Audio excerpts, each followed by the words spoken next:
Bonjour et bienvenue à cet événement virtuel du Club des maîtres présenté par la Monnaie royale canadienne. Merci de nous accueillir à nouveau dans le confort de votre foyer. C'est toujours un plaisir d'interagir avec vous. Je suis votre animatrice, Alexandra Lindsay, et voici Jamie Desrochers, responsable du programme du Club des maîtres. Quelle joie de te retrouver, Alex.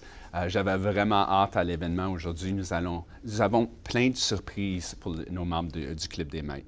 C'est vrai, nous avons reçu d'excellents commentaires à propos de notre dernier événement. Et qui n'aime pas les surprises? Tout d'abord, puisque ce n'est pas tout le monde qui connaît bien Zoom, voici quelques explications sur le déroulement de votre événement. Si vous y assistez en direct, vous pouvez nous poser des questions au sujet de la présentation en cliquant sur le bouton au bas de l'écran. Vous avez été nombreux à vouloir interagir davantage avec nous. À la toute fin, nous vous réserverons un volet en direct de 5 minutes pour nous poser vos questions. Quel bonheur de vous recevoir tous et toutes. Si on commençait, Jimmy? Allons-y.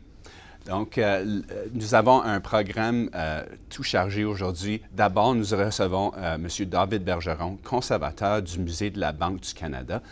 C'est la personne indiquée pour parler de l'histoire des effigies de la reine Élisabeth II. Et ensuite, nous dévoilerons 5 faits méconnus des pièces dans votre collection. Nous vous présenterons aussi un nouveau volet consacré à la gravure.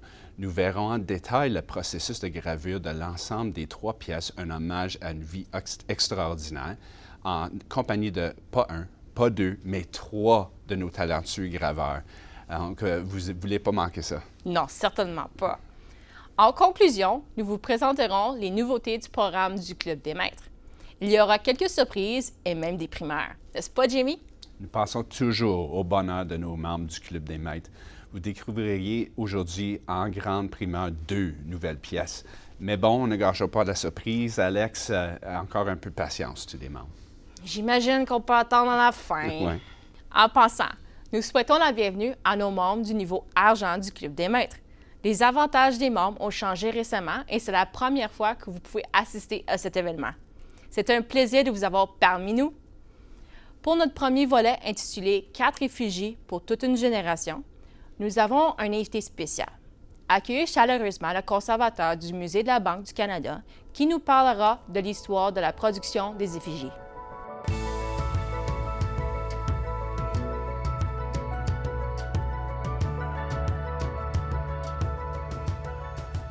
Salut David et bienvenue. Ça fait plusieurs années qu'on se connaît et puis que vous connaissez la Monnaie royale canadienne aussi. Mais il y a bien des membres du Club des maîtres qui ne vous connaissent pas. Donc, si vous voulez vous expliquer un petit peu c'est quoi vous faites et puis d'où vous venez. OK. Bien, merci de m'avoir invité. Hein. C'est tout le temps un honneur de venir vous voir. Et puis, donc moi, je suis conservateur de la collection nationale de monnaie à la Banque du Canada. Donc, je suis en charge de la collection officielle de la monnaie canadienne. C'est une vaste collection, plus de 130 000 objets, dont pour la plupart, c'est des pièces de monnaie, des billets de banque, mais on a aussi beaucoup d'objets qui sont reliés à la production, à l'épargne, aux dépenses, la production de monnaie. Donc, c'est une énorme collection. Ça fait plus de 60 ans que le Musée de la Banque du Canada est en œuvre de gérer la collection. Et puis, nous sommes toujours à l'œuvre de l'agrandir et puis de trouver des nouveaux objets pour acquérir. Oui. C'est un rôle assez impressionnant aussi. Puis, je sais que c'est un rôle très important, la conservation de l'histoire. Oui. Puis, peut-être vous pouvez expliquer un petit peu le mandat du musée et de la Banque du Canada. Oui, certain. Donc, le Musée de la Banque du Canada, nous avons un site où nous avons un musée où les visiteurs peuvent venir visiter. Oui. C'est juste devant la colline parlementaire. Oui. Et puis, vraiment, c'est un musée qui est dédié je pourrais dire, démystifier les fonctions de la Banque du Canada. Donc, c'est pour mieux comprendre ce que la Banque du Canada fait au sein de l'économie canadienne, parler un petit peu de c'est quoi l'économie canadienne, quelles sont les différentes secteurs d'industrie. Et puis, au musée, nous avons évidemment, c'est notre façon de mettre en exposition notre précieuse collection, nos trésors, on pourrait dire, d'objets. Et puis, on utilise des objets pour être capable de parler un petit peu de l'histoire de la monnaie canadienne et puis de parler des fonctions de la Banque du Canada. Vraiment, c'est comme des collectionneurs du Club des Maîtres. Vous autres, vous êtes les collectionneurs ultimes, vraiment, quand ça vient à ça, mais vous préservez tous ces trésors-là. C'est intéressant, oui. Mais malgré votre horaire vraiment chargé, puis je sais que vous travaillez très fort, vous avez pris le temps pour nous raconter quelques petites histoires sur le règne inégal de la reine Élisabeth II. Donc, c'est raconté sur des pièces, bien sûr, et puis je te remercie beaucoup. Mais ce que je voulais voir, c'est si vous avez eu la chance de voir, on a un avers commémoratif qu'on a introduit cette année, où il y a les 4 effigies de la reine qui sont là depuis ses débuts en 1952. Et puis, ça démontre aussi une petite rose Tudor. Donc, c'est vraiment comme une vue de toute sa vie qui est intéressant. Donc, les 4 effigies ensemble, quand on a fait ça, ça a vraiment dévoilé aux membres du Club des Maîtres qu'ils ne connaissent pas nécessairement toute l'histoire dans la production des pièces. Vraiment, puis comme vous avez dit auparavant, vous collectionnez vraiment ces affaires-là. Donc, on va commencer au commencement. Donc, à l'époque, on utilisait la même effigie que la Royal Mint, qui est pourquoi qu'on a vu souvent ces figures-là sur bien des pièces à travers le Commonwealth, mais pas seulement sur les pièces canadiennes. Donc, je vois que vous avez apporté quelques petits trésors du musée, et puis ça va nous aider un petit peu à raconter l'histoire. Pour ce qui est de l'effigie de Mary Gillick, vous avez apporté quelque chose à la monnaie royale canadienne qui n'était pas ici depuis de nombreuses années, puis une partie de notre histoire, donc on est très content de revoir ça. En effet, vous présentez une partie du travail de Thomas Shingles, qui était le maître graveur de la monnaie royale canadienne de 43 à 65.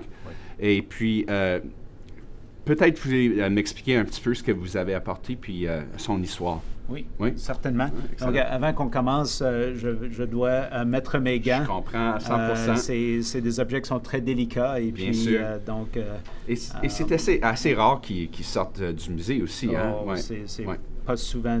Et puis, en fait, comme vous dites, c'est depuis que nous avons reçu les transferts de matériaux de production de la monnaie royale à la fin des années 1970 que certains de ces objets n'ont jamais vu le jour depuis. Puis revenir ici aussi, c'est excitant. Donc. Oui, tout à fait.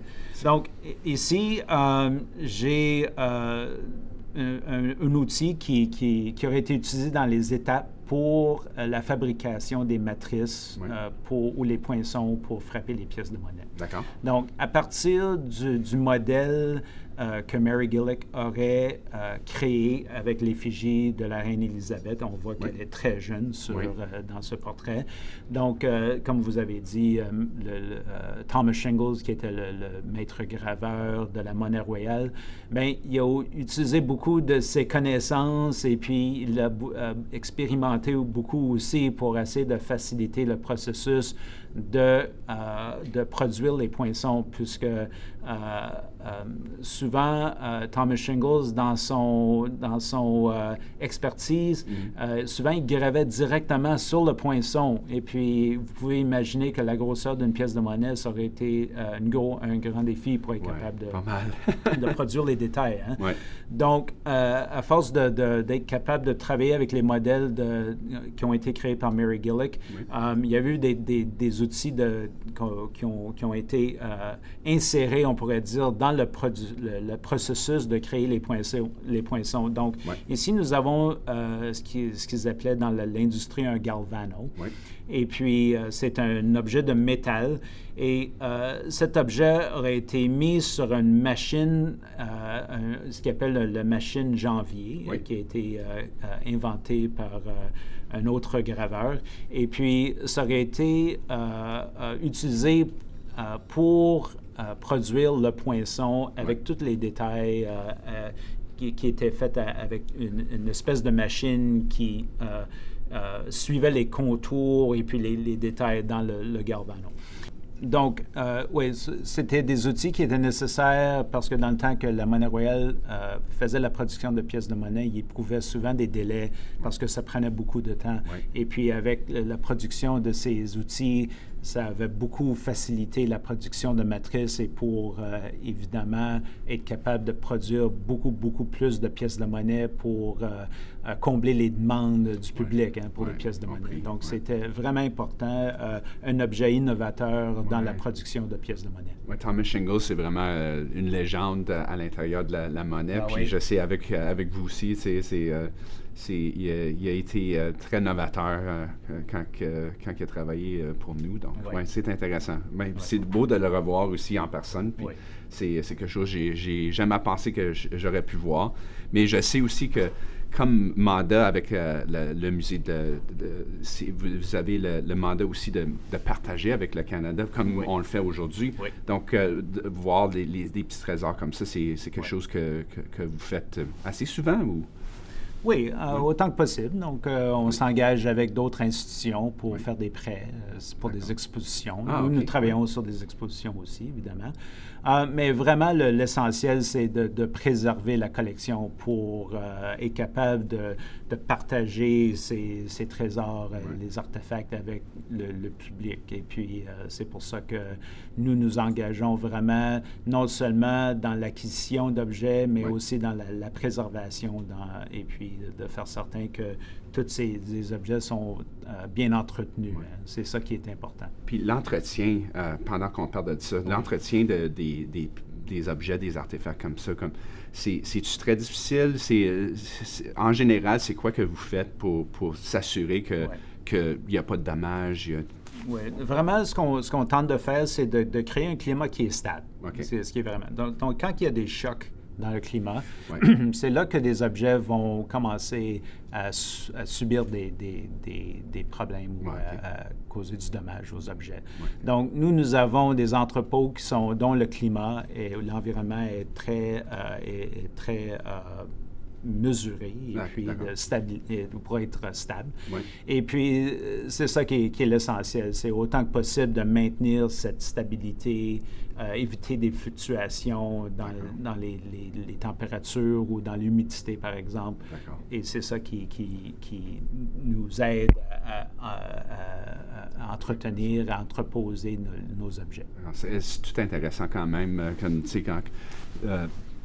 pour des objets d'importance historique comme ça, c'est important de garder ça stable. Donc, c'est un bon point. Ce qui est juste à noter, peut-être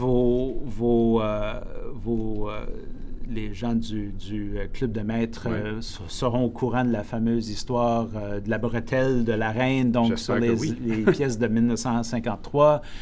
Il y avait eu l'idée que la reine ne portait pas de robe parce que la bretelle était très léger ou très... Donc, à partir de 1954, ils ont retravaillé un peu le portrait pour montrer un petit peu plus de relief dans le portrait pour montrer qu'elle portait une robe. Et puis, c'est ça. Donc, c'était un petit peu une anecdote intéressante quand ça vient à la première série de monnaies qui ont été faites avec l'effigie de la reine en 1953. Ce qui est intéressant aussi parce que j'avais vu les croquis de Mary Gillick en premier lieu, puis je voyais qu'il y avait une bretelle, mais que c'était pas évident, je suppose, puis le refaire un petit peu pour être capable de montrer que, évidemment, elle portait une robe.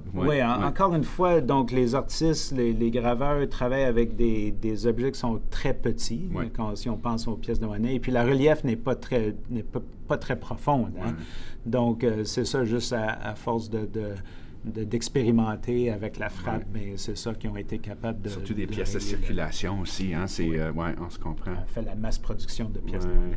Ouais. Oh, c'est intéressant quand même, oui. Je suis content de revoir ce Galvano-là ici à la Monnaie Royale. Oui. C'est le fun de vous revoir. Je ne sais pas combien de temps que ça fait que c'est pas à Sussex, mais on est content. Puis merci de l'avoir ramené.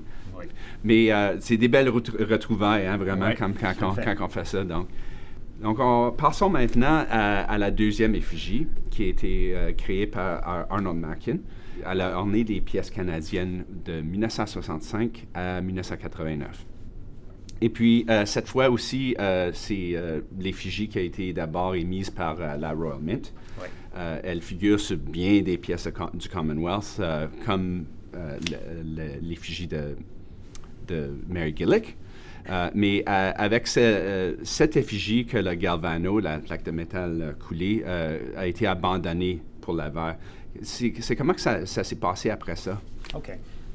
Donc, j'ai amené avec moi ici un autre outil utilisé dans la production des matrices, des poinçons pour frapper les pièces de monnaie. D'accord. Et puis, c'est un petit peu difficile à voir, mais ici, on voit que l'effigie de la reine est en profondeur sur le modèle, oui. Et puis qu'elle pointe de la mauvaise direction, on pourrait dire, parce que normalement, sur les pièces de monnaie, l'effigie de la reine pointe vers la droite. Oui. Mais ici, la raison pour laquelle elle est à gauche, c'est que l'effigie est gravée, ou on dirait en négatif, oui. Sur l'outil.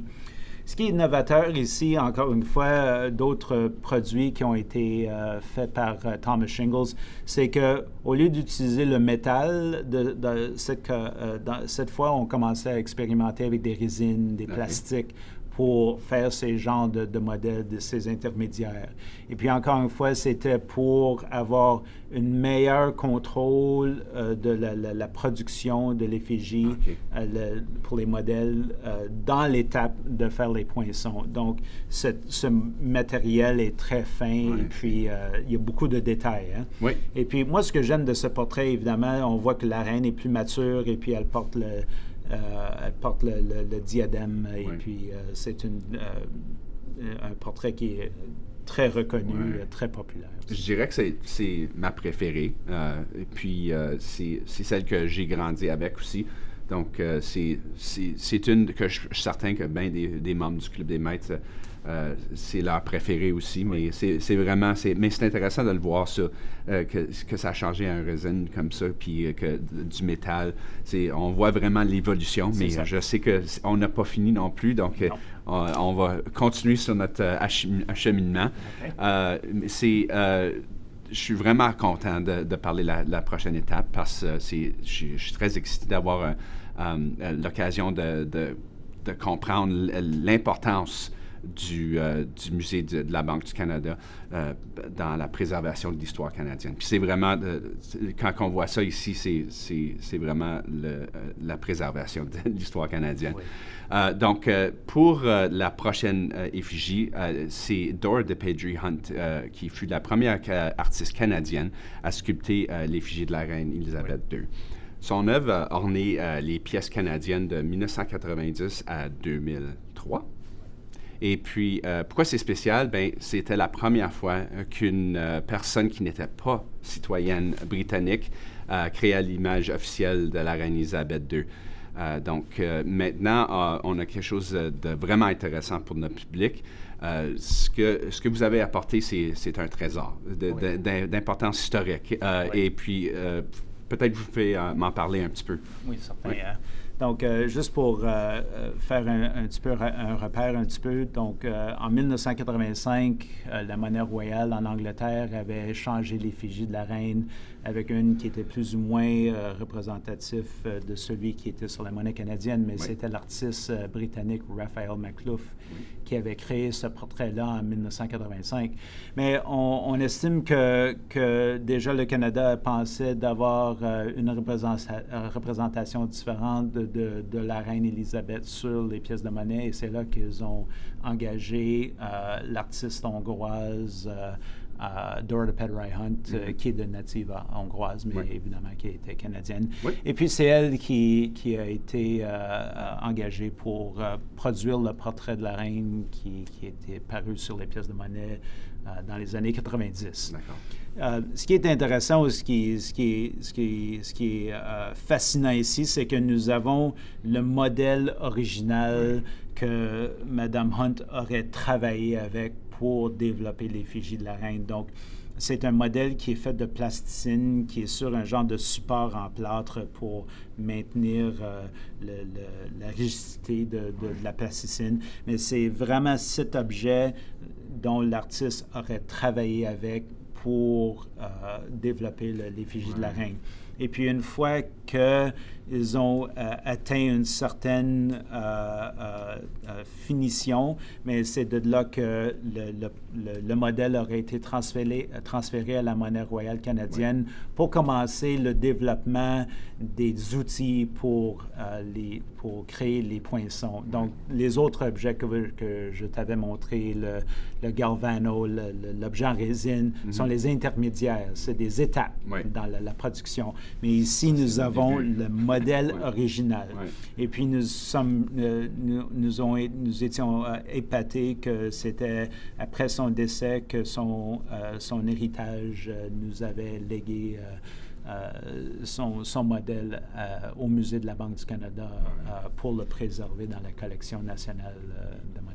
Il n'y a pas de meilleure place à déposer un artefact comme ça. Comme c'est vraiment, c'est un trésor. Et puis, comme on parlait un petit peu plus tôt, mais tu peux voir comment qu'elle a vraiment sculpté. Tu vois toutes les marques aussi. C'est vraiment intéressant. C'est fascinant.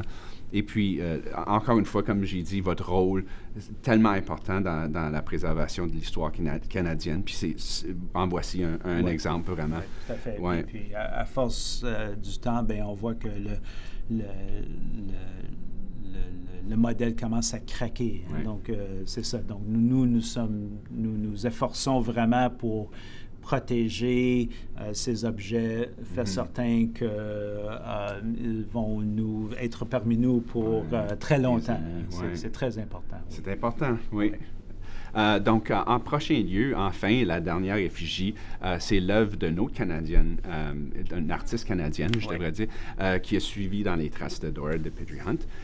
Et puis, c'est vraiment, en effet, en 2004, où que le portrait réalisé par Susanna Blunt a vu la première fois sur nos pièces. Son effigie deviendra la dernière effigie de la reine Élisabeth II. Donc, c'est comme ça qu'on la connaît aujourd'hui.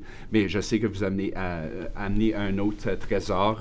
Il y a eu des changements depuis ce temps-là. Donc, comment que ça a évolué avec celui-ci? Oui, c'est ça. J'ai un dernier outil à vous montrer. Oui. Et puis, ici, nous voyons que le portrait, l'effigie de la reine est plus mature, elle a vieilli un peu. Et puis, c'est normal, à force d'avoir été notre reine pour au-dessus de 70 ans. Bien, c'est ça, on a pu suivre sur nos pièces de monnaie son vieillissement aussi. Oui, exactement. Oui. Et puis, donc ici, j'ai un autre outil dans le processus de la production des matrices pour frapper des pièces de monnaie. Oui. Ici, on appelle ça un intermédiaire en laiton. Okay. Et puis, encore une fois, c'était comme le galvano, comme la résine, mais il y avait à un moment l'idée de commencer à utiliser le laiton ou le cuivre pour, encore une fois, d'être capable de raffiner les détails dans le portrait ou dans les effigies, mais en même temps d'avoir quelque chose qui est très rigide pour être capable de le mettre sur la machine pour que l'aiguille puisse suivre les détails puis les transférer à la matrice. C'est pas mal rigide, ça. Ce qui est intéressant, c'est que ce portrait a été fait pour les pièces de 2004, mais c'est là que c'est vers la fin dans le processus de la production des poinçons que ces outils vont commencer à disparaître parce qu'avec l'introduction d'ordinateurs et puis de logiciels informatiques pour faire le dessinage de pièces de monnaie, mais éventuellement, tous ces outils vont prendre le bord et puis maintenant, aujourd'hui, les graveurs ou les artistes qui travaillent à la Monnaie Royale, ils travaillent sur des ordinateurs et puis ils vont directement du dessin sur l'ordinateur à la matrice, directement. Et puis, c'est ça. Donc, encore une fois, un autre objet qui est très important pour être capable de parler des anciennes méthodes de produire les pièces de monnaie. Et puis, encore une fois, c'est pour ça que nous nous intéressons à recevoir périodiquement des produits ou des outils de la Monnaie royale canadienne pour être capable de préserver non seulement les objets eux-mêmes, mais l'histoire, et puis de parler des processus aussi, parce que c'est des trucs qui se perdent à la langue. Oui, exactement. Puis c'est drôle, pendant qu'on se parle, on parle de l'histoire et la vie de la reine Élisabeth, mais en même temps, c'est vraiment l'évolution de notre métier ici à la Monnaie Royale. Donc, c'est vraiment, vous voyez, comme, tu sais, d'une étape à l'autre. Ouais. Et puis, tu sais, dans le futur, ils vont parler des logiciels d'ordinateur, puis comment que ça marchait de ce point-là. Donc, c'était à quelqu'un d'autre de prendre la relève un jour et de faire ça. Oui. Oui. Je vous remercie beaucoup. Et puis, avant que vous quittez, j'aimerais vous demander une petite question personnelle. Oui. Si vous avez une effigie préférée, ça serait laquelle? Donc, je pense que je suis comme toi, Jamie. Moi, j'aime beaucoup celui de Arnold Markin parce que c'est l'effigie que moi, j'ai connue en grandissant comme jeune enfant aussi. Oui. Et puis, je pense que les premières notions j'avais à collectionner de la monnaie, bien, c'est ça. C'était l'effigie qui était en circulation. Et puis, c'est celui que je m'identifie plus avec. Et puis, pour moi, c'était très important. Et à force que les effigies changeaient, je ne comprenais moins, mais maintenant, dans ma carrière, étant donné que je fais ça dans ma vie, bien là, je comprends l'importance dans la transition des effigies. Oui, on a vu vieillir la reine sur les pièces de monnaie. Imaginez que si on aurait maintenu le portrait de Mary Gillick de 1952 jusqu'à la fin de sa règne, on se doute si le monde aurait pu reconnaître la reine. Donc, c'est bien que, à travers le temps, que le portrait de la reine a changé et puis qu'elle a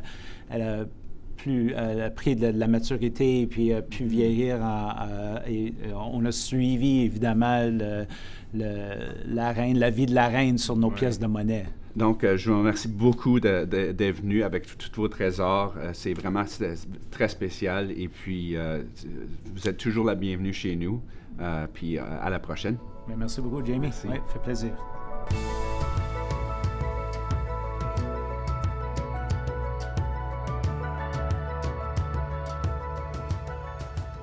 On nous mentionne souvent que ce qui est le plus intéressant dans nos événements virtuels sont les histoires intrigantes qui se cachent derrière la création des pièces.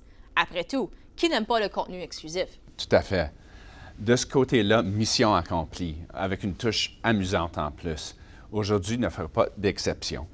Nous avons demandé aux meilleurs graveurs de pièces de la monnaie de nous raconter leurs meilleures anecdotes sur nos dernières pièces. Voilà de l'information que vous allez trouver nulle part ailleurs. C'est exact, Jamie. Profitez d'un accès privilégié au monde numismatique et sentez-vous bien à l'aise d'étaler vos connaissances auprès de vos proches. Inutile de nous donner de mérite. Alors, c'est parti! Voici 5 faits méconnus sur les pièces de votre collection. En première place, on a la pièce de 2 $ revisitée du Club des Maîtres. Saviez-vous qu'il ne s'agit pas d'une reproduction entièrement fidèle de la pièce La Danse des Esprits de 2017? Cette pièce revisitée est assez récente.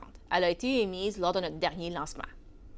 Les membres du niveau or et des niveaux supérieurs savent que cette série exclusive du Club des Maîtres offre un retour sur d'anciennes pièces de 2 $ produites par la Monnaie royale canadienne au fil des années. La version originale qu'on nommait La Danse des Esprits a été émise en 2017 et s'inscrivait dans le cadre de nos célébrations du 150e anniversaire du Canada. Bien des gens s'en souviendront comme la pièce de 2 $ en circulation tout au long de 2017. La pièce originale avait un diamètre de 28 mm. C'est beaucoup plus petit que celui des autres pièces de la série qui mettent en plein la vue avec leur diamètre de 50 mm. Évidemment, il y a beaucoup moins de détails dans la version de circulation. Alors une reproduction exacte n'aurait pas été à la hauteur pour une exclusivité du Club des maîtres. Nous n'avions donc pas le choix de faire quelques modifications. Au moment de sculpter la version revisitée du motif La danse des esprits, l'équipe de gravure avait carte blanche pour améliorer certains détails de la version de circulation. Si vous placez les deux versions côte à côte, vous remarquerez quelques différences intéressantes. Regardez de plus près. On remarque plus de précision dans les détails et une anatomie plus représentative pour les deux personnages qui occupent le piano. Par rapport à la version originale, la profondeur et la texture du rivage rocheux sont plus nettes. Les arbres présentent aussi plus de détails et une texture plus prononcée. Des branches et des arbres tombés ont même été ajoutés pour rendre l'image plus réaliste. Les aurores boréales, elles, ont été mises en valeur à l'aide de deux techniques de givrage. La gravure, ainsi rehaussée, apporte une douceur et une fluidité au motif. Comme toujours, les petits détails font la différence. Les pagailles font onduler l'eau et lorsqu'on incline la pièce, le reflet de l'eau crée une illusion de mouvement. Voici un petit devoir amusant pour les membres du Club des maîtres. Prenez la pièce de circulation de 2 $ originale et sa version revisitée. Vous observerez vous-même les différences. Si vous avez une loupe, elle vous serait très utile. En deuxième place figure la pièce de 20 $ Oiseau coloré Cardinal rouge, dont le motif présente une illusion d'optique. Je sais que vous êtes nombreux à aimer les pièces qui mettent en vedette la nature. Les oiseaux sont un thème très populaire. Saviez-vous que pour sculpter le motif de la pièce Oiseau coloré Cardinal rouge, notre équipe de graveurs a dû faire preuve de créativité pour trouver une façon de transposer de 2D à 3D. Le populaire cardinal rouge est coiffé d'une crête pointue distinctive. Il ajoute une couleur et une beauté sur notre pièce qui cache une illusion d'optique dans sa gravure. Savais-tu, Alex, que nos graveurs sont aussi maîtres illusionnistes? Vous pensez sûrement qu'il a été assez facile de graver l'escalier que l'on voit sur le motif. Détrompez-vous, ce qui paraît simple à première vue l'est rarement en réalité. Heureusement que notre équipe aime relever les défis. Vous voyez, avec une pièce d'1 once, le relief et le mouvement du métal lors de la frappe nécessitent une grande maîtrise et des procédés novateurs. Cet escalier en arrière-plan a été gravé en mettant de l'avant sa structure, comme le font souvent nos graveurs pour reproduire les éléments architecturaux. La perspective, ils s'y connaissent, mais cet exercice ne fut pas très facile, car ils ont commencé avec le haut de l'escalier, où le relief est moindre, en ajoutant de plus en plus de relief vers le bas.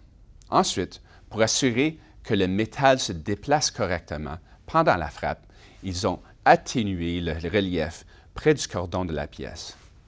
Donc, si on regarde la pièce d'un profil, l'escalier crée une sorte de petite bosse. D'ailleurs, pour ajouter du réalisme, la neige recouvre les escaliers à certains endroits. Cette alternance dans le relief donne l'impression que l'escalier est en 3D, offrant ainsi une perspective incroyable.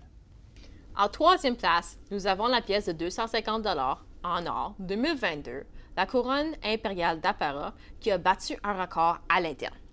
Et oui, la monnaie a quelques secrets bien gardés, mais Jamie et moi sommes partis à la recherche des meilleurs pour vous les raconter. Les graveurs sont des véritables artistes et franchement, on pourrait en dire autant de nos programmeurs CNC. CNC, Computer Numerical Control en anglais, veut dire commande numérique par ordinateur. Leur équipe s'occupe de programmer et de surveiller les systèmes qui créent l'outillage de frappe. C'est elle qui concrétise le travail des graveurs et vérifie que le processus de fabrication soit même possible. Elle joue un rôle essentiel dans la création des pièces prisées par les membres du Club des maîtres, même si elle travaille dans l'ombre. Nous dédions ce volet à cette formidable équipe et à son travail discret mais impeccable. Avant de vous en dire plus sur le record battu mentionné plus tôt, parlons un peu de la pièce. Vous comprendrez mieux en quoi elle représente un exploit. Au revers, le côté pile, l'interprétation artistique de la couronne impériale d'Apera est incrustée de 8 émeraudes et de 8 saphirs qui embellissent le motif. Ces pierres représentent aussi certains des célèbres joyaux historiques qui rehaussent la couronne, de même que les bijoux de la collection de la reine Élisabeth II. Aux émeraudes et aux saphirs s'ajoutent 4 diamants véritablement servis à la main au revers. Ils représentent les 4 effigies ayant orné les pièces de circulation canadiennes depuis 1953.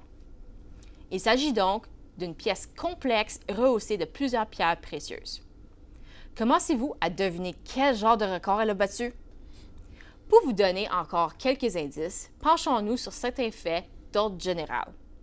Habituellement, pour une pièce très détaillée, la création des outils prototypes prend environ de 16 à 18 heures. Il faut créer différents outils pour frapper le métal des pièces de collection. Pour la pièce en or, la couronne impériale d'Apera, cette étape a largement dépassé le nombre d'heures habituelles puisque nous réservions un traitement exceptionnel à cette pièce impressionnante et tout à fait spéciale. Notre équipe de programmeurs CNC a dû déployer tous les efforts possibles et à mon avis, Jimmy, ils l'ont relevé. Je suis d'accord avec ça. Le processus de fabrication d'une pièce rehaussée de pierres précieuses est assez différent du processus habituel, surtout en ce qui a trait à la création des outils prototypes. Il faut à tout prix porter une attention particulière à la conception et la fabrication pour veiller à la qualité des détails de la gravure et à la durabilité ou durée de vie des outils prototypes. Ainsi, pour créer les outils prototypes de cette pièce, il a fallu pas moins de 44 heures de travail. L'ancien record était établi à environ 28 heures. Comme cette étape prend habituellement de 16 à 18 heures, c'est vraiment un cas exceptionnel. Et pour boucler la boucle, tous les exemplaires ont été frappés en un seul outil de travail. C'est tout un exploit, Jimmy, parce que bien de ces pièces en nécessitent plus d'un selon le tirage et la complexité. Oui. La couronne impériale d'Apera en or fait partie de votre collection? Sachez qu'elle détient un record à la monnaie, jusqu'à nouvel ordre. En 4e place, nous avons la pièce de 50 $ œil de cristal du Nunavik, qui met en vedette une merveille géologique pleine de secrets. Et non, on ne fait pas allusion à la technologie activée par la lumière noire qui dévoile la météorite préhistorique sur cette pièce, mais à une science tout aussi intéressante. En discutant avec le graveur au sujet de la sculpture de la pièce, il m'a dit que cette pièce a été particulièrement difficile à réussir. Mais ce qu'il avait à me dire sur l'histoire derrière le motif était encore plus intéressant. En effet, la pièce nous présente la cause du cratère, une météorite qui a frappé la Terre il y a environ 1,4 million d'années. En se penchant davantage sur l'histoire derrière l'œil de cristal du Nunavik, on apprend que cette météorite se distingue de plusieurs façons. Voyez-vous que la plupart des météorites frappent la Terre en angle, mais celle qui a creusé le lac de cratère des Pingualites s'est abattue pratiquement à la verticale. C'est pourquoi qu'elle a laissé derrière elle un cercle presque parfait de 3,4 km de diamètre. Autre fait digne de mention, le lac est rempli de l'eau douce la plus limpide au monde, vestige de la calotte qui le recouvrait lors de la dernière période glaciaire. Et Alex, c'est incroyable. Le lac a une profondeur de 267 mètres. Mais comme il se trouve à un endroit isolé, il a été longtemps un secret bien gardé. Les habitants du Nunavik connaissent l'existence depuis des siècles, mais ce n'est qu'en 1943 que des aviateurs américains l'ont repéré et révélé au monde. Alex, savais-tu que pendant des années, le cratère a servi comme point de repère pour les pilotes? Ce n'est pas surprenant. Avec sa forme et ses couleurs vives, il est difficile à manquer. J'imagine que pour le voir dans toute sa splendeur, vaut mieux le survoler comme un oiseau. Mais ce que je trouve particulièrement intéressant et franchement émerveillant, c'est que le cratère n'abrite qu'une seule espèce de poisson, l'omble chevalier. Et le plus mystérieux dans tout ça, c'est que personne ne sait exactement comment ce poisson est arrivé là. Aucune rivière ni étendue d'eau s'y rattache. Quel mystère et quel incroyable joyau de notre paysage. En dernière place, nous avons l'ensemble de 3 pièces, un hommage à une vie extraordinaire. En travaillant sur ce projet, l'équipe de gravure a remarqué un trait de famille chez les membres de la famille royale. C'est loin d'être une découverte, mais c'est un fait intéressant que vous ne connaissez sûrement pas. L'ensemble des 3 pièces comprend une pièce qui représente la jeune princesse Élisabeth, accompagnée de son père, le roi George VI. C'est tellement une belle pièce, Jamie. Moi, je suis d'accord. Nous verrons les détails de sa création dans le prochain volet où nous aurons une conversation avec le graveur de la pièce. Mais pour maintenant, revenons à nos moutons. Ayant sculpté plusieurs pièces présentant la famille royale, le graveur a remarqué un trait de famille qui revenait d'une génération à l'autre. Les membres du Club des Maîtres savent bien que nos chefs de produits et nos graveurs font un travail colossal, notamment de recherche, pour que les pièces qui mettent en vedette un personnage historique ou un visage connu soient aussi parfaites que possible. Les pièces de cet ensemble ne font pas exception. Et donc, ce que le graveur a remarqué, c'est que certains membres de la famille royale avaient le même os nasal. En effet, ayant déjà sculpté des membres de la famille royale sur des pièces par le passé, il s'est rendu compte que l'arête du nez du roi George VI semblait un peu ciselé comme un diamant. Il s'est rendu compte parce qu'il avait remarqué la même chose en gravant d'autres membres de la famille. Même Sa Majesté, le roi Charles III, a ce même trait de famille. Ce petit fait inattendu en dit long sur toute la recherche que fait notre équipe de graveurs lorsqu'il s'agit de l'anatomie des visages connus pour arriver à une ressemblance véritable. Lorsqu'on fait le portrait d'une personne si bien connue de la population canadienne, il faut éviter la moindre erreur qui pourrait la rendre méconnaissable. Nos équipes chargées des produits et de la gravure doivent s'assurer de bien les représenter et c'est pourquoi qu'ils scrutent d'innombrables images pour y arriver. Pas étonnant qu'ils remarquent ce genre de trait de famille, Jamie. Non, je suis d'accord. Dans le prochain volet, nous allons plonger encore plus loin dans le processus de gravure. J'espère que vous êtes prêts.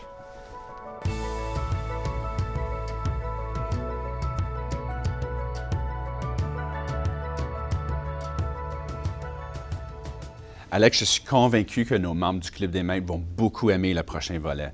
Ils réclament toujours plus de contenu sur notre équipe de gravure et c'est un plaisir de répondre à leurs demandes. Ils raffolent sur les volets portant sur cette équipe.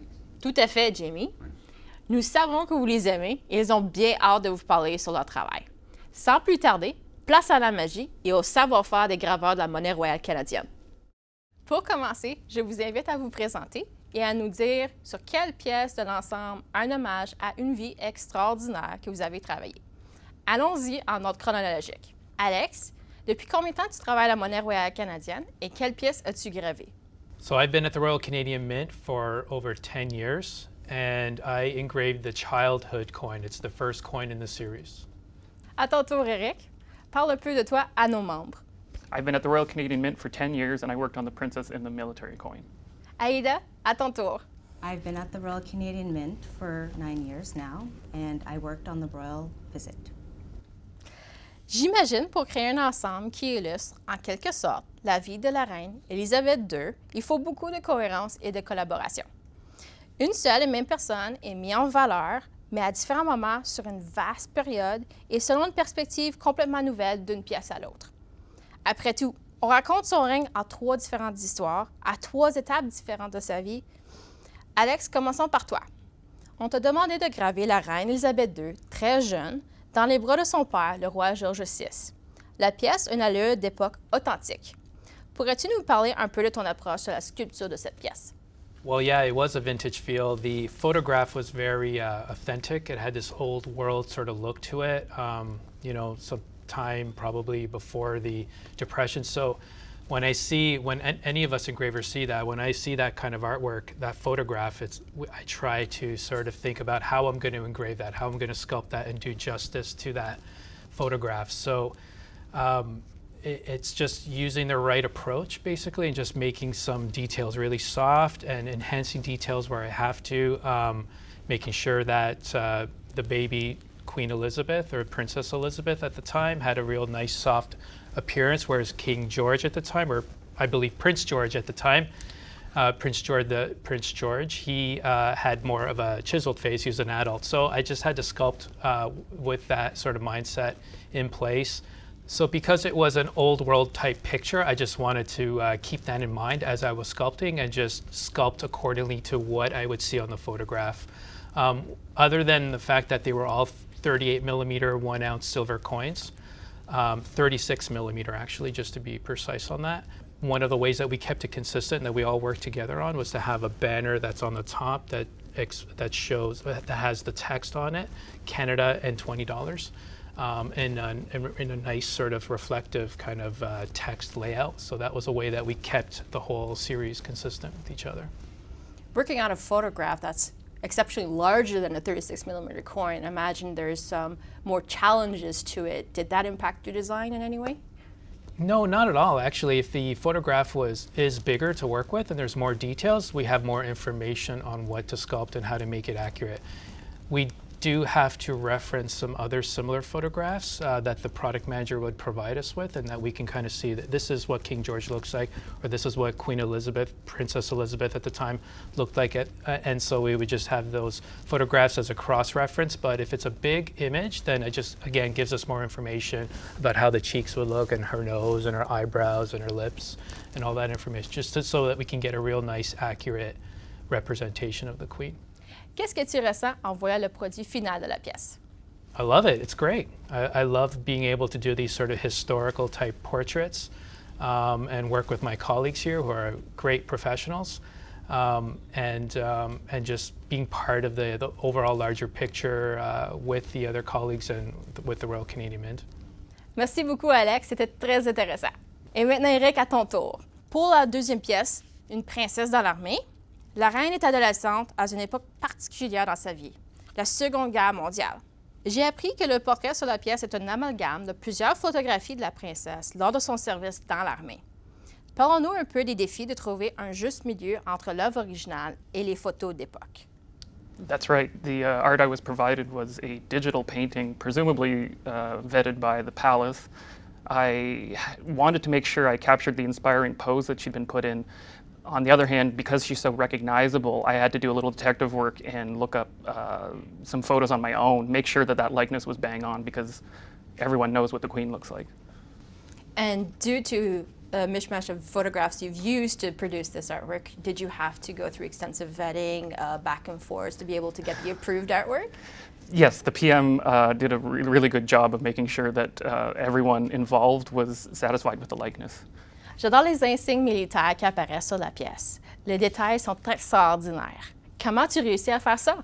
Yeah, even the buttons that she's wearing and some of the badges, I had to look up some extra reference photographs. So what I did from that was create full 3D models. So there's a full 3D model of the badge on her hat, her buttons that exist. So hopefully in the end, the coat of arms on the buttons even translated on the final coin. Wow, très intéressant. Merci, Eric. Et maintenant, à ton tour, Ada. Tu as travaillé sur la pièce Visite royale, qui s'inspire d'une photographie de la reine Élisabeth II, prise à Halifax le 29 juin 2010, lors de la célébration du centenaire de la Marine canadienne. Pour plusieurs, puisqu'il s'agit de la dernière visite de la reine au Canada, c'est ainsi que cela représente. Est-ce que c'était difficile de graver un portrait aussi reconnaissable? Parlons-nous un peu de ton approche. I would say it was a delightful challenge, and sculpting a mature face is very difficult. I would say it's probably one of the most difficult things you can do because you have a lot of valleys and hills that you're working with, plus you're working with gravity. So it's a delicate balance between capturing her essence because she's such a recognizable figure, and then also beautifying at the same time, you know, making the coin, the design attractive and enhancing her best features. So that was actually quite fun. I really enjoy doing stuff like that. So the other challenge is that we're working with a certain max height relief, and you want to respect the engineering specs, but also creating enough form, because there was a lot of other accessories that she was wearing, like the hat, the bow. She was wearing her pearl necklace, brooch, everything like that. So there's a lot of stacking that's involved, and you want to maximize that height relief as much as possible to create that form, that movement that you see in the image. So the fact that her face is in shadow, it was a bit hard to distinguish her features. So what I always do is just do some research on the web, find other reference photos, and because she loves wearing hats, it was easy to find. And I found some high resolution photos of her and, you know, during that time when she's in Halifax, and previously when she's younger as well, probably in her 30s, to help me gauge her features a little bit better, help me define them. Another thing I noticed is that her eyebrows, I totally could not, for the life of me, see her eyebrows. So I really had to look at younger photos of herself and just to see the shape of her eyebrows. I know it's like such a fine detail, but it really helps to make that portrait as real as possible, because Definitely. you know, you want to bring out those features, and that's part a of lot it. of nice texture on her clothing too, right? Yes, so that texture I created from scratch. I noticed that in her hat there was texture, and also her blouse there was texture, and there was a pattern. The bow on her head is the same material as her, it's not a blouse, but it's a jacket. And so with the hat texture, I created a bitmap with black and white in Photoshop. And then I brought that into our software and created it from there and softened it. And then for the texture on her jacket and her bow, I created that using vectors and just sculpting it inside of our software. And that really brought it to life. And then of course her iconic jewelry, necklace, pearl earrings, you know, that was interesting too, because of her necklace. It's stacked, like there's pearls in front of pearls in front of pearls. So you really have to be mindful on the type of layering that goes on just with a necklace for it to pop and to look good, and to respect the engineer specs as well. Wow, très intéressant. Les détails sont extraordinaires. Merci, Ada. Nos membres du Club des maîtres ne savent peut-être pas, mais graver un portrait, c'est extrêmement difficile. Et en plus, vous le représentez à des âges différents. Parlez-nous des difficultés de graver le portrait d'une personne aussi connue au travers le monde. On commence avec toi, Alex. Qui l'a représenté toute jeune? À quel point est-ce difficile d'engraver l'image d'un enfant? It is challenging, yeah. Like we usually, when we engrave a face or sculpt a face in 3D or even natural, it's usually an adult's face, you know. But this time it was a child, and so I think the best way to approach it is just to be very delicate and soft with the details, not to really emphasize the nose structure or the cheekbones too much. And just be soft and almost conservative in the approach. So you want to make it look delicate and soft and look like she was a child, but not like a porcelain doll at the same time. So we want to make sure that she comes to life. And there's some tricks that we do as sculptors to make it on human anatomy and on the faces to make it look like there's life in it. So our little creases here in the mouth to suggest like some muscle flexing, and then little creases here in the eyes, just the smallest subtleties that are like microns big, that get transferred on a coin and that people see and pick up on that makes it all come to life. And so those are the kind of challenges that I looked at. I had to sort of observe. But then there was King George VI, and he was an adult, so then there was another approach right there. So there's two different ways of approaching the sculpting, but at the same time they had to be married together so that it looked unified on one coin. So the trace were significantly different from child to adult, and yes. all in one coin. Yeah. But it's fun. We love it. This is like what we do. This is what we're trained for, and we have a strong passion for it. And we all love doing portraits, and we're all excellent at it. So if we love doing the work, then we get a real kick out of it, and it shows through in quality. Et toi, Eric, quelle sorte de défis as-tu rencontré? I had that challenge of referencing a digital painting. That's the art I was provided. She's a bit idealized there. So because, again, like you mentioned, she's so recognizable, an icon across the world, I had to do my own research about photographs, that type of thing, making sure that in the end, the sculpt did match her known likeness. Ada, sur ton portrait, la reine sourit. En soi, ça devrait présenter quelques défis, non? I would say when you're sculpting anyone who's smiling, that is just more difficult because you're adding on now teeth. And with the teeth, there's a particular way to sculpt it, so it's very natural and subtle.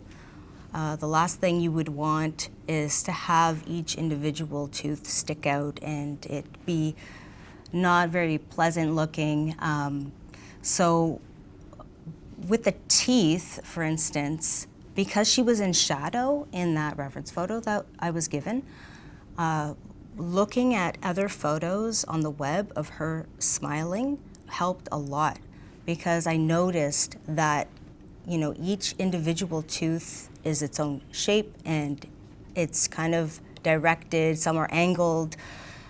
So I really tried to capture that, especially in the lower jaw. So the mandible, as we age, it shrinks, so there's more crowding at the bottom of our teeth. And I noticed there was one tooth that stuck out a little bit more. And so I sculpted that in. And the trick really is to soften the barrel of the teeth, just soften all that, and have the hint of the lines coming through. And sometimes you need to modify the bottom of the teeth, especially canines, so it's more softer looking and just more attractive, really. Enfin, pourriez-vous nous parler un peu des efforts de coordination qu'il a fallu pour créer cet ensemble de 3 pièces? I would say the eyes. That is the gateway to the soul. The treatment we used to sculpt the eyes was consistent and it really comes through because she, like you said, she is the same person throughout different stages of her life. So you want to keep the eyes definitely more consistent than any other type of feature she has on going for her, you know. So yeah, I would say that. Oh, it's so we approach the artwork differently because we all have our own unique styles of doing it, and they're all excellent. But I find for me the way we kept it consistent, like we talked about the banner on the top on all 3 coins, but even just because that it's a 36 millimeter and it's silver, and we have the same engineering specification, so we can't go higher than 0.35 of a millimeter of relief height above the flat plane. Just those aspects alone help create a consistency throughout this series. So and so we sculpt according to those specifications, and so we're locked in to have a certain kind of look and feel. Yeah.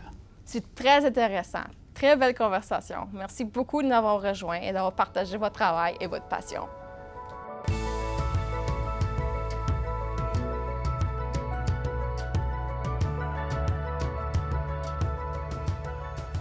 Pour le dernier volet, voici des nouvelles directement du bureau du Club des maîtres. Voyons ce que nous réserve le programme de fidélisation du Club des maîtres. Jamie, à toi! D'abord, j'aimerais vous parler de l'édition 2022 du livre de la collection annuelle. C'est la 3e année que nous publions ce livre magnifique qui s'embellit d'une édition à l'autre. L'édition 2021 a connu un immense succès et nous voulions continuer de répondre à vos attentes. Cette année encore, nous offrons l'ensemble hors circulation édition spéciale qui rassemble les 7 pièces de circulation commémoratives de 2022, notamment les versions colorées et non colorées des pièces rendant hommage à Alexander Graham Bell, Oscar Peterson et la série du siècle. Mais le plus beau dans tout ça, c'est que nous avons ajouté un élément indispensable à toute collection, la pièce de 2 $ hommage à la reine Élisabeth II. Il s'agit de la pièce de 2 $ avec un anneau extérieur noir qui symbolise le deuil. Comme pour l'édition de l'an dernier, le livre a une couverture rigide et comprend une affiche. Quel bel ajout à votre bibliothèque, n'est-ce pas? J'adore l'uniformité. C'est tellement satisfaisant de voir ces éditions côte à côte. Gardez le meilleur et continuez de s'améliorer, voilà notre mission. C'est avec ce principe en tête que nous avons préparé 4 articles très spéciaux que vous trouvez seulement dans ce livre cette année. Sous la rubrique « L'art et le point de départ », nous vous proposons ainsi un aperçu intime du processus de création des 4 pièces les plus importantes de 2022. Nous avons aussi parlé aux artistes, aux conteurs, aux graveurs qui ont donné vie à ces pièces. Le résultat, des concepts de motifs et des détails inédits que vous ne voudrez pas manquer. D'ailleurs, les motifs sont illustrés sur des pages transparentes qui ajoutent une touche très spéciale au livre. Comme vous êtes membre du Club des Maîtres, vous profitez d'un rabais de 25 % ou 50 % selon votre niveau membre. Et si vous êtes un membre Diamant ou Diamant Élite, vous recevez le livre gratuitement. Et maintenant, le moment tant attendu, Jamie. Nos membres du Club des Maîtres raffolent les aperçus exclusifs et à moi le plaisir d'offrir un aperçu des pièces à venir. C'est vraiment mon moment préféré! D'abord, je vais vous montrer quelque chose que nous lançons très bientôt. Il s'agit de l'ensemble de 6 pièces 2023, mosaïque d'emblème canadien, qui est très spécial pour tant de raisons. Vous pourrez commencer ou élargir votre collection en toute facilité avec cet ensemble amusant et abordable, ou encore ajouter quelques pièces à la collection naissante d'un proche. Après tout, la plupart d'entre nous transmettons à nos proches notre passion pour la numismatique. Et je sais très bien, des membres du Club des Maîtres ont maintenant commencé leur propre collection après avoir reçu des pièces en cadeau. C'est vraiment une passion à transmettre de génération en génération. Et comme je l'ai dit à plusieurs reprises, l'année 2023 est une grosse année. C'est une année de transition.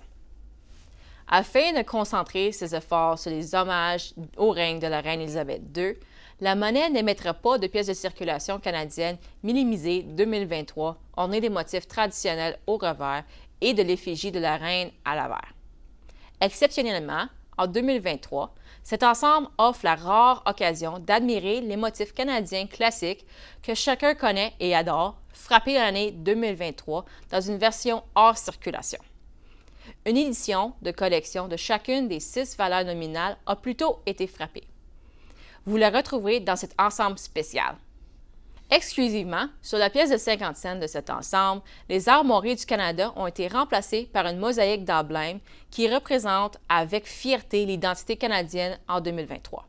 Cette pièce spéciale est offerte en exclusivité dans cet ensemble. Impossible de se le procurer séparément. Vous la retrouverez nulle part ailleurs. Ce que j'aime le plus de cette pièce de 50 cents, c'est de savoir que l'artiste Alicia Giraud s'est inspirée de son grand amour pour la nature et de son intérêt pour les choses cachées afin de créer le motif. Elle a fait appel à des symboles modernes comme des patins de hockey et des tucs, ainsi qu'à des merveilles naturelles qui vivent des 4 coins du Canada pour concevoir une mosaïque qui forme le symbole le plus emblématique de tous, la feuille d'érable rouge. Une belle histoire pour un motif si amusant. N'est-ce pas, Jamie? Certainement. J'adore les histoires que racontent nos pièces. Tant mieux, parce que la prochaine primeur aussi a une belle histoire. Ah oui. Saviez-vous que Yukon célébrera son 125e anniversaire en 2023? Non. Pour marquer l'occasion, nous lancerons à la fin juin la pièce de 20 $ en argent fin 2023, 125e anniversaire du Yukon. Et vous êtes les premiers à avoir un aperçu. Le Yukon est réellement l'un des lieux les plus extraordinaires du Canada. Ses rivières sillonnent les forêts denses, d'immenses animaux sauvages y rôdent et les sommets des montagnes s'élèvent haut dans le ciel. On dirait presque qu'ils touchent le soleil de minuit. C'est le territoire ancestral de nombreuses Premières Nations bien actives qui vivent au rythme cyclique de la nature depuis des temps immémoriaux et qui revitalisent les savoirs et les façons de faire d'antan pour aller assurer leur futur. Au-delà de l'aspect commémoratif, le revers de la pièce nous offre une expression identitaire et culturelle forte. En effet, la représentation artistique est très symbolique du Yukon et de la vie nordique a été créée par l'artiste Tlingit Jean Taylor. Au sujet du motif, Jean a expliqué que la joueuse de tambour représentait les Premières Nations du Nord et que par son existence, elle portait en elle ses ancêtres et ses traditions. Voilà pour les primaires, Jamie. Les membres du Club des Maîtres ont été bien gâtés. Merci, Alex. Voilà qui conclut un autre superbe événement. Merci à tous nos invités aujourd'hui et un merci chaleureux à tous nos membres du Club des Maîtres qui ont pu se joindre à nous. Au plaisir de vous compter parmi nous lors du prochain événement virtuel du Club des Maîtres.